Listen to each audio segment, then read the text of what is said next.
All right, ladies and gentlemen, honored to have David O'Keefe here, so give him a round of applause.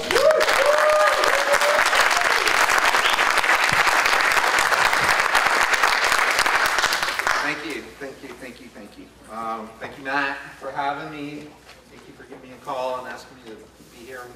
Wonderful, wonderful people. It's so inspiring, so awesome to be part of this. And the cool thing is you look out and you see the walls and nothing yet, and it's just magic, man. By the time end of the con, everything's up, it's just like a different world. It's just so cool. So thank you for inviting me here and letting me be a part of this. And also all you past presidents and stuff. Amazing, amazing. And thank you all your staff, CC and everybody. Thank you for all your kindness and everything. When I was a kid, growing up in Connecticut, I would read Mad Magazine. And I always wanted to be Jack Davis, Mort Drucker, and just idolize those guys. And I only had one dream, one singular focus that I can ever remember wanting to be. Can you not hear me? Can you put the microphone closer? Sure. Because I can hear myself. You're gonna hold it? How is that? Is that better? Yeah. Okay. I'm going to start from the very beginning now. Thank you. So anyway, so I love Mad Magazine. Hey, you know, it just like all of us, just wanted to just emulate Jack Davis, Mort Drucker, and is that okay? Is that good? Because I know when I'm in the back, I couldn't hear very well. So anyway, so I had one singular focus. I only wanted to do one thing. There was never a plan B. And so, so that one thing and that one thing only was to sell insurance. So home, life, auto. So unfortunately that didn't work and I fell back on the heart. It's like all of you losers like me, we're all here. And we only have one thing that gave us this ability to just want to do caricature. And I don't know where it came from. It is just one of those things that, that is just in us. And we love to do it. And we do it all the time. When we're not here, we're out there doing it. And so at a very early age, caricature was a hard field to break into, but that's my whole portfolio. So when I was 18, I went to a local newspaper and showed the art director, and specifically, and I wrote it down, his words were, "You will never be an illustrator." and so to me, that was actually better than saying, "Cool, keep going, love it." Because I'd love to be told what can't be done. That inspires me. And anytime somebody says, "Nah, I don't like it, it's pushed too far, you do too much," don't do it. Stay with your heart. Stay with the things that really work for you. And so for me, and getting back to the microphone, for me, the career started there. And it started as just inspiring to prove one person wrong. And more than trying to be a great artist and everything, it just really set me wrong, and I really, really, really worked hard and effortlessly to just constantly get better at doing caricature and to work on my, my editorial portfolio. So that was about early 80s.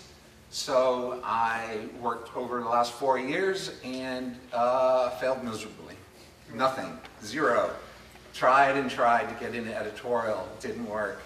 And I knew that I had the talent, but it was full of guys like C.F. Payne and all of those other really, truly great artists that were out there that you had to be better than them.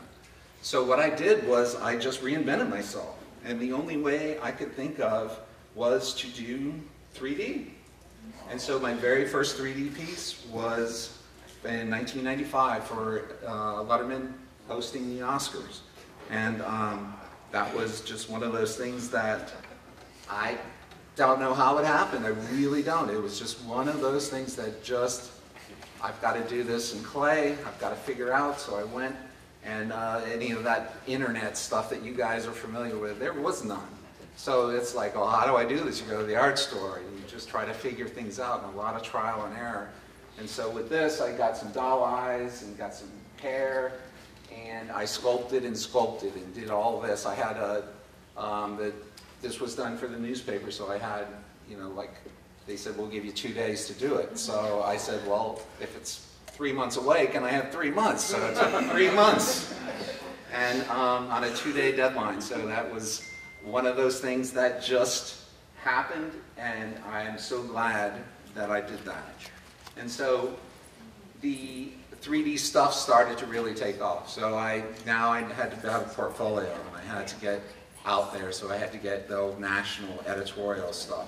So as I plugged along, I got better and better at it, and got more wigs, and I got more doll eyes, and I kept going. And I finally landed with Village Voice. Yeah. If you move the cursor off of the controls on the screen, it'll make that. The cursor, where is that on? Just the, Obi-Wan! just slide it. Where is it? Just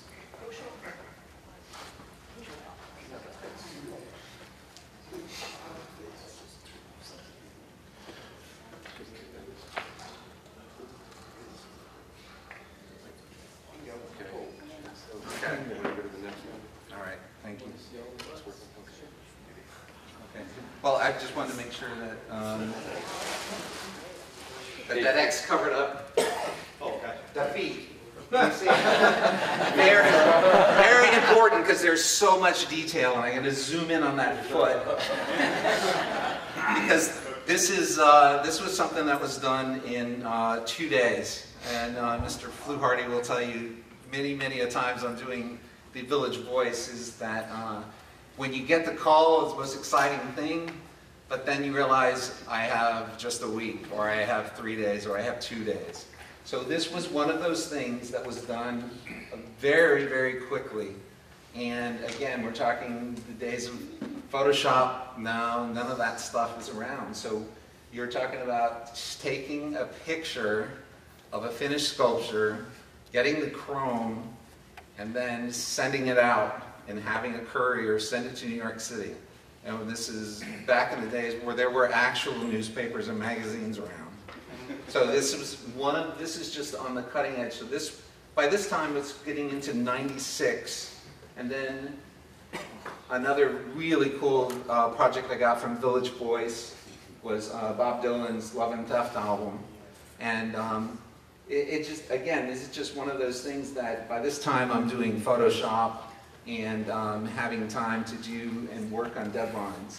And then I love expanding on props and expanding on the look of the 3D instead of just being closed in on the face.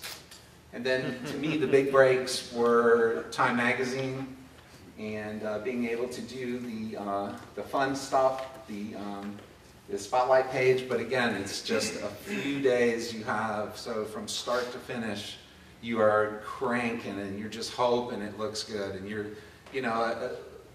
really trying to make sure that the caricature is spot on, so that, especially if you're doing a caricature of a baby, as David Crosby it's just it's hard. I mean, it's hard because you know you're going to fail, and so keep getting higher and higher into the echelon of magazines, which is so cool. Mad Magazine. To just not actually doing the cover was the really cool thing, but it was being one of the gang of idiots, and that just having that as, you finally got that title. And so this was done out back, and then I did an inside piece on the whole scene of just the Jeopardy panel and everything, and it was just one of those things that was nightmarish. It was so much work, but so worth it, so much fun to finally get the final result of getting on the cover of Mad Magazine. And as a kid, I always wanted to be, I always liked to play football, and I thought I'd be on the cover of Sports Illustrated, but that never happened. but I got to do Peyton Manning wrestle an alligator. And the cool thing about this wasn't that the artist saw the portfolio and said, definitely want you to do, you know, the cover, I love your work or anything. This was because Peyton Manning refused to actually wrestle an alligator. So I lucked out, and then later on you find out that there were 4 different covers actually made just in case your cover didn't work out. So thankfully mine made it, and I kind of got that thing where I was really hitting the stride as far as being successful in doing editorial. And this is where my career kind of came almost to an end, pretty much was over as far as doing the editorial. This was before 9/11 when things got really serious, 2001. But this was Tug McGraw and Faith Hill, and I did this piece actually for the newspaper that I worked. And everyone liked it, thought it was cool, loved it. But a few of the people had a problem with Faith Hill, and they said that it was a little insulting. And so I just, you know, okay, that's cool. I guess that's part of it. But from this, I had to go to diversity training. So when you say don't push a caricature too far, you know, you have to really kind of walk on eggshells.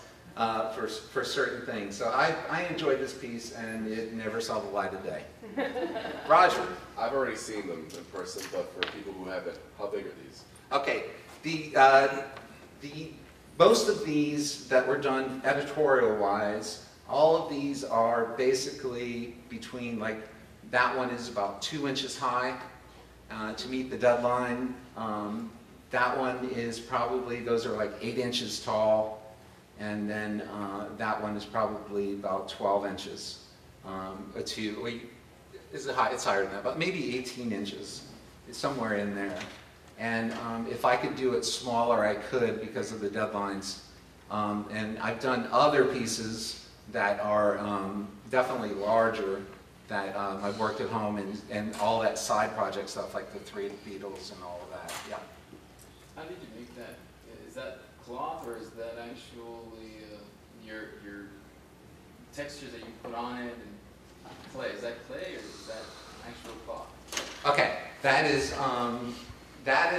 what's called Photoshop. So we're in we have made it to 1997, and it was the very, very first year I got Photoshop. And so what I did was I started doing layers, and I started adding on. And this one is particularly funny because this is actually this was second or third Photoshop, so 1997.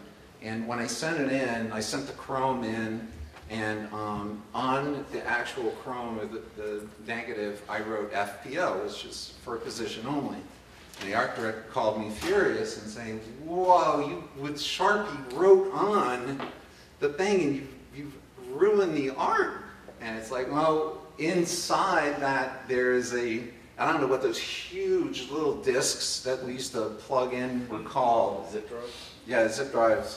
And there was a zip drive in it with the Photoshop. And even the art director, it was all new. And he was like, oh, okay. And so then when they, you know, the other one was for color and for position and just to see where it goes on the page.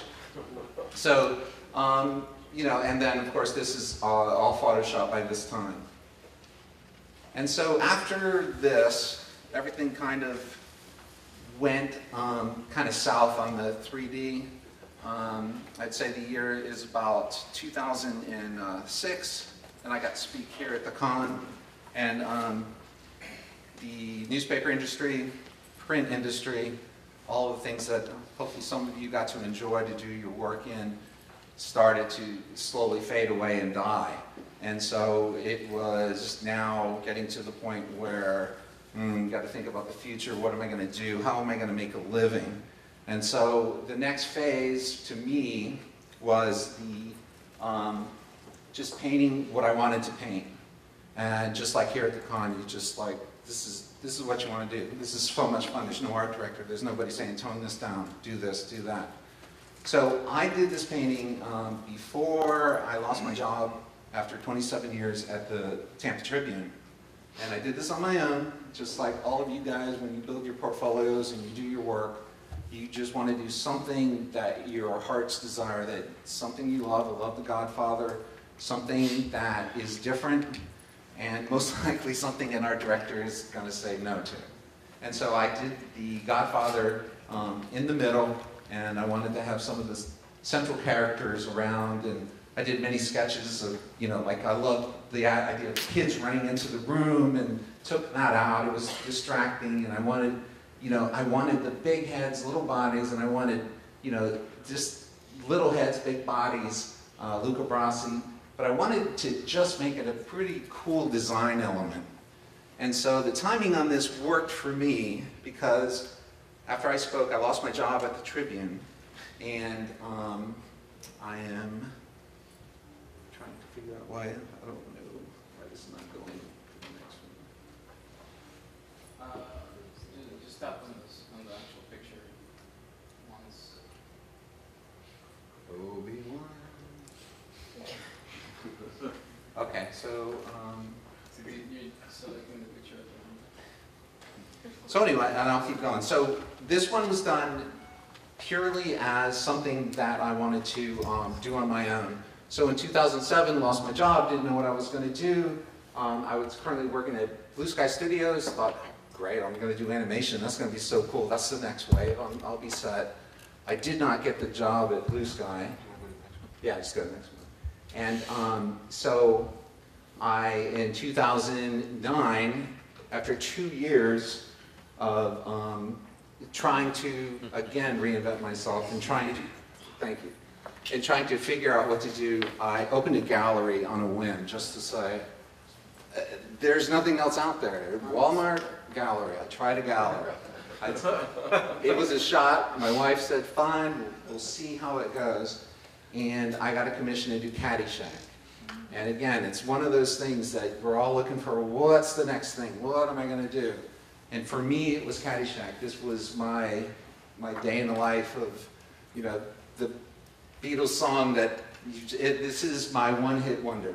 This is the one thing that got me into the, which I'll talk about later, into the mass producing, into putting it on towels, t-shirts, into putting it on posters, selling it as prints. When I did this piece, I had no idea how popular Caddyshack was. I thought it was cool. And then it was one of those things that you sometimes don't know where life takes you. You're trying really, really hard to go to a certain point, and then that door closes, and then another one opens. This was my door that opened. And when people started seeing this, and we started getting a gallery in Sarasota, I started getting more and more commissions, and kept with the same kind of format, the same kind of, you know, composition where you have the characters, you've got the pop culture, you got the cool stuff. And we'll do this with questions later, but this is the kind of thing like you go into, am I licensed, am I not licensed? And it's as clear as mud. You gotta do what you gotta do, and just do what you're supposed to do, and that's paint and have fun. And worry about all that stuff later. So as I got more and more successful at the gallery, I got more and more commissions. And the commissions were really cool because it's like, just do what you want. And sometimes you hit, sometimes you miss. This one, obviously the Animal House, I wanted it to be a real Baroque type of, I wanted it to be artsy, I wanted it to have, be fun, you know, I wanted to have my favorite painter, Rubens, kind of like a, you know, homage to him. But yet I wanted it to be something that people would hang, something that they would say, oh, that's a piece of art. And for the licensing purposes, that's really, really all you got to do is you've got to do art. And then when they look at it and they say, well, I don't know, you know, you got the Animal House, and it's like, no, you're doing a piece of art. One of the cool things, I worked with Bill Murray, and he is awesome with it, and working with charities, and as long as we work with charities, he signs off on stuff. Going back to the Caddyshack, he sells that, and then we decided to do a piece on This is another commission I got for, called it 1980, because I don't know if anybody's been around, but you can see a lot of the people from 1980 that were either in the movie or popular at that time. And so this was kind of Carl Spackler. If you've seen Caddyshack, he's dreaming about the Masters and everything. So he finally wins, and Jack Nicklaus and Arnold Palmer are putting the green jacket on him. And so this is this is a dream. This is something that I went from losing my job, not knowing what to do, a lot of doors closed, to going back and having a lot of fun again and doing a lot of cool art. Doing things like The Godfather again, another commission, and wanted 1 and 2 in there now. And so you're expanding and you're riding this wave, and you just don't know when it's going to end, because all good things come to an end. And got this commission last year for the movie Major League. And again, I love doing compositions. I love being able to kind of like when you look at the board out there, you see all the faces and you start putting them together, you start putting different body types together, and you start, saying, well, if they all stood up and walked out of the room, they would all be, it would not work. But as a composition and as individual, people, it doesn't work, but as a composition, it works. As a composition, it has all of the same elements. So I basically kind of took the Caddyshack and then kept going at it and kept making the same kind of compositions, making the same kind of commitment to that. Okay, this one, I just finished this commission, and I'm so apolitical, it's crazy, but I was really shocked that somebody wanted to commission a Trump. And when I talked to this guy, I never dealt with anybody nicer in my life. The guy that commissioned this was so sweet and nice, a really, really, really super guy. And so, again, you just keep adding more things. You have like CNN and everything in the trash.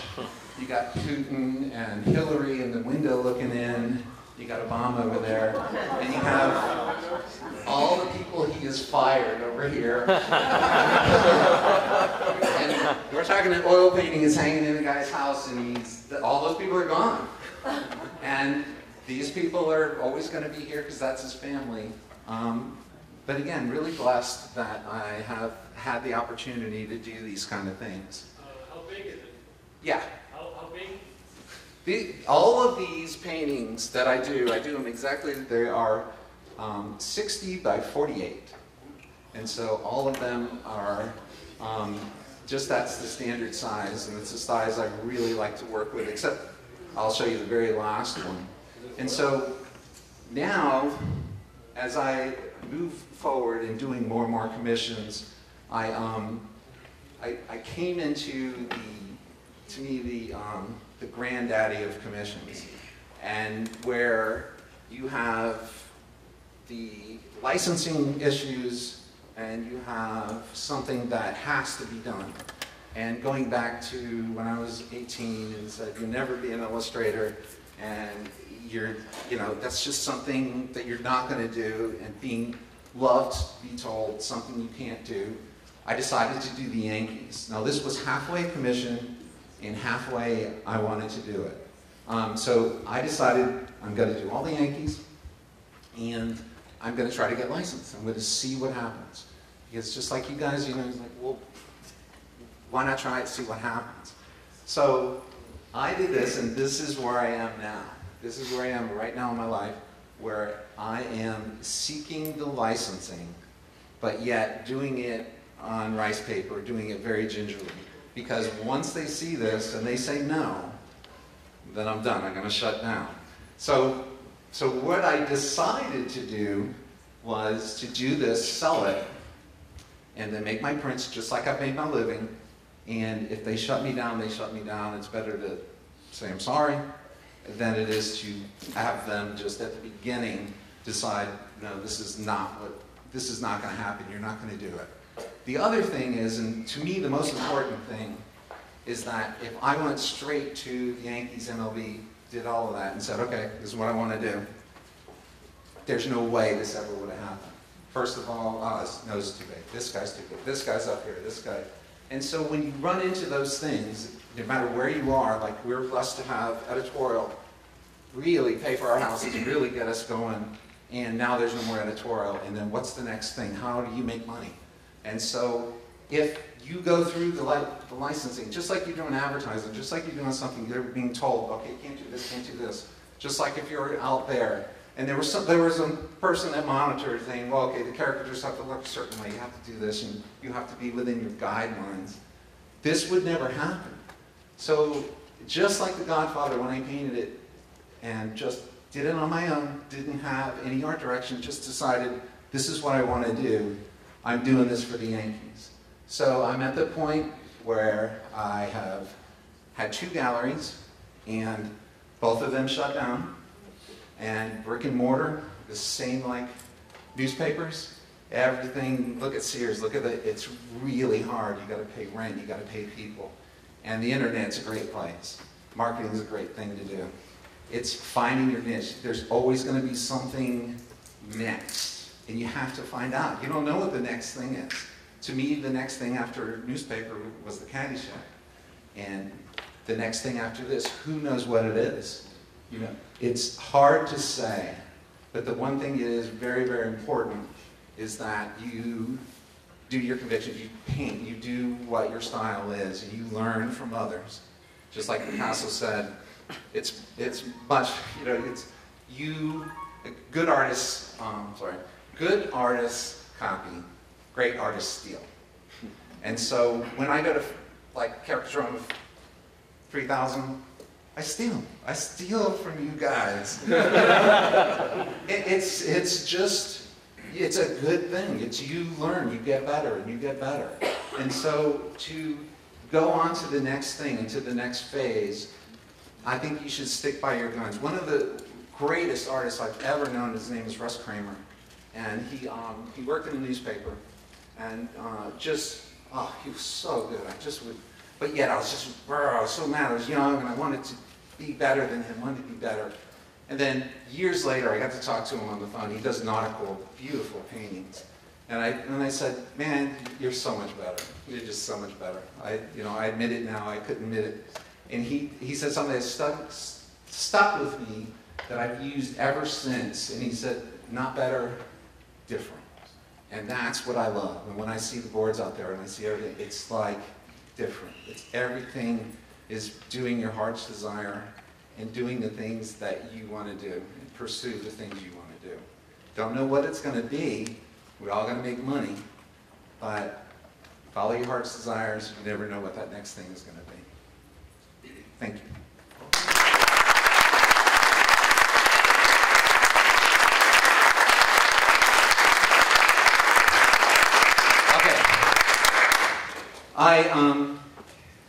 I love to paint and sculpt, and I'm going to take this, and I just love to have one shirt I paint and sculpt in, and just like my ex-friend Tom Fuharty, he's got this awful outfit that is just so cool, that is so cool that it's like I would love to have that. And so from here on out, I'm painting in this. Just like after 2006, Joe Bloom, I did not know you did that. This has been the only shirt, and my wife has thrown this thing out 3 times. And now I'm going to stand back because you don't want to get too close. But this is the shirt that I wore in 2006, and I have worn it ever since. And this has been my inspiration. So now, as the title is Adversity Inspiration, my inspiration is you guys and what we do here, and the adversity is what we all are going to experience and how to get better, and what is that next thing, what is your future going to be, what are you going to do, and that is the key, man, and have fun, follow your heart. Thank you. Yeah.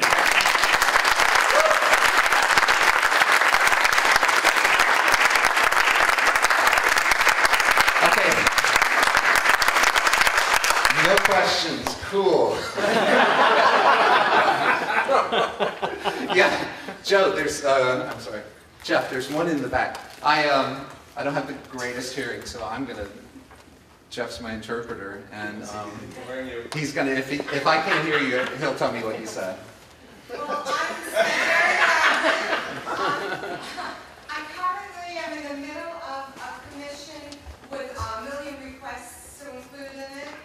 And when she requested things like the logo from the college that the man graduated from, and the one he's working at, and the country club's logo and stuff, I did what I usually do, where I tell her, I'm not affiliated with them, I'll just give a reference, but I can't copy that exactly.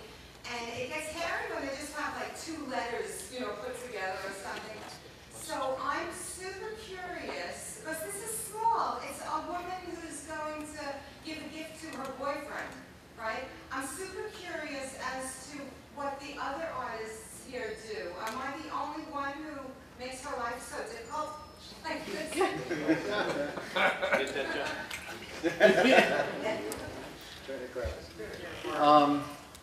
You know, as far as one thing about what I've done is staying under the radar and doing things just for small prints and small numbers and everything. As artists, okay, there's a guy named Daniel A. Moore who fought Alabama and won, and it took 11 years. It took $60 million from Alabama because Alabama did not want him doing any Alabama football. And so something, that's huge. And so something like that, in context of what his rights are as an artist. In one thing, the number one question is, I want to do these celebrities, I want to do these movies, and except for the baseball, because that is a different thing. That NY on that shirt is really, that's, it's trademark, copyright. But everything that you do as an artist, that's from your artist's heart, is yours. It's something that you own. You created it. You might be using elements, but if you're doing something historical as Animal House, it's no different than Napoleon in Waterloo. You're showing a historical moment. Anything you give to all your friends, it's just, you're an artist, and that's what artists do. Yeah. In your darkest times, when you felt like quitting and giving up and just like, this is not going to work, what was the thing that in most of the cases helped get you through? Call Tom Fluharty. Well, you know, like Thomas, we're men of faith. I accept the Lord Jesus as my Savior. I am deeply religious and definitely believe in the power of prayer. And I know God closes a lot of doors that He doesn't open others. And I'm like, then I ask my wife, and then she's like, I don't know. But it's the cool thing to me is that there's always something that's going to open. Okay, I experienced something real and deep around the same time that Glenn Ferguson went through his ordeal, and I went through a big legal battle for my art with my ex-business partner. And to be honest with you, I didn't want to get out of bed sometimes. It's hard. There's things that you got to put perspective on. You have to say, wow, I have to do better. And I talked to Glenn, and he gave me the best advice that a person that has been through the most possible thing that anybody can go through. And he says, sometimes you just gotta get back up and go at it again. And if he can say that, and in my little petty problems, and I think,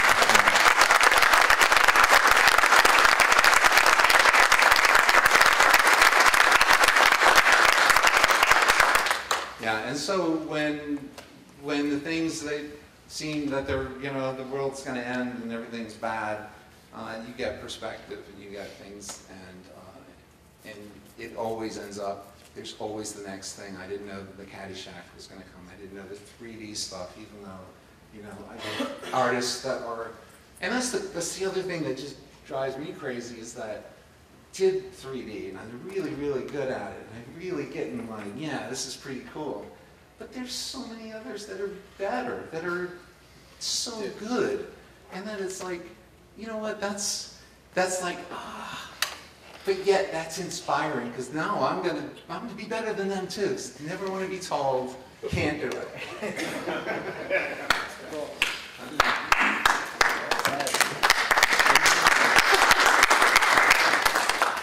Anybody else?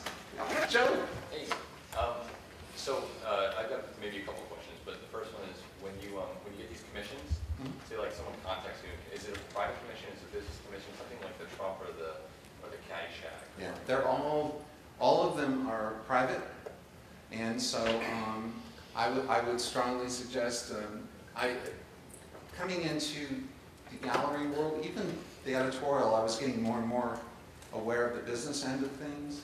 So there's a lot of things I think Robert Bauer is amazing at helping me, helping other people with the business end. But there's contracts that are really, really super important. And one of the contracts I have is that since I have to make money and I have a gallery, or did, is that I want to be able to give you the original, and they want to pay for it, but I keep the copyrights to my art, and then I make copies of that, prints, posters, and then they're fine with that. And have you had anyone contact you and want a different size for a piece? Or Yeah. a different format? Yeah. And so what we did at first, and when there was, just like, there used to be tons of magazines and tons of newspapers, now there's none. There used to be tons of galleries, and now there's none. So everything used to be called what's called limited editions, giclées. So you say, oh, it's 1 of 10, it's 1. Now everything's open edition because people really kind of want the image, like the Yankees. It's like, after you sell, like I did 5,000 for, as a number for the Caddyshack, and I'm at 4,500. So in 500, I'm sold out. So it's like, oh no, but it's like, what do I do? Because I'm, legally on my contract, on the contract that I give for limited editions, says that once I stop that edition, that's it. I can't sell anymore. So you get the contract, you get it written so that you can do open editions. You can do whatever you want with that image. And the other thing is, when you get a really cool image, you copyright it. Take the time, go to the copyright office, send it to them. No one's going to rip you off. And who knows, maybe 5 years down the road, you might want to make a series of prints and posters of that. You own the image. But if you don't, you never know. Someone's going to steal it, someone's going to take it. Based on that, can you copyright a celebrity caricature? Okay, good question. Yes. That is crazy, isn't it? So that's what I'm telling you, that is the coolest thing, is that when you do your piece of art, and I paint Joe Bloom, and it's like, no, you don't own your face. I own that art. So I'm sorry, I'll fight you for it. You've owned me for years. Yeah.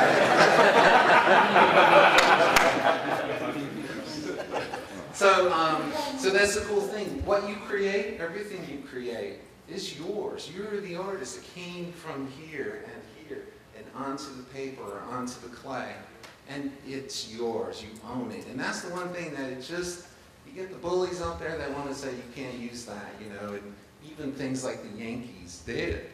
That's a piece of art. Now, if I wanted to start putting it on coffee mugs and T-shirts, now I'm in a little bit of a problem. But I'm still, if you look up Daniel A. Moore, Rick Rush had the same problem with Tiger Woods, where he basically did Tiger Woods and Tiger Woods shut him down. But the judge said that is a piece of art, and sorry, Tiger. And he lost 3 times. Tiger Woods lost 3 times. Yeah.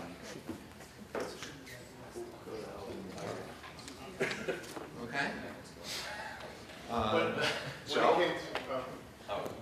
When it came to doing your logo on there, the Yankees logo, did you try to keep it exactly the way that logo is, or did you change it a little bit? Kept it just as I saw it.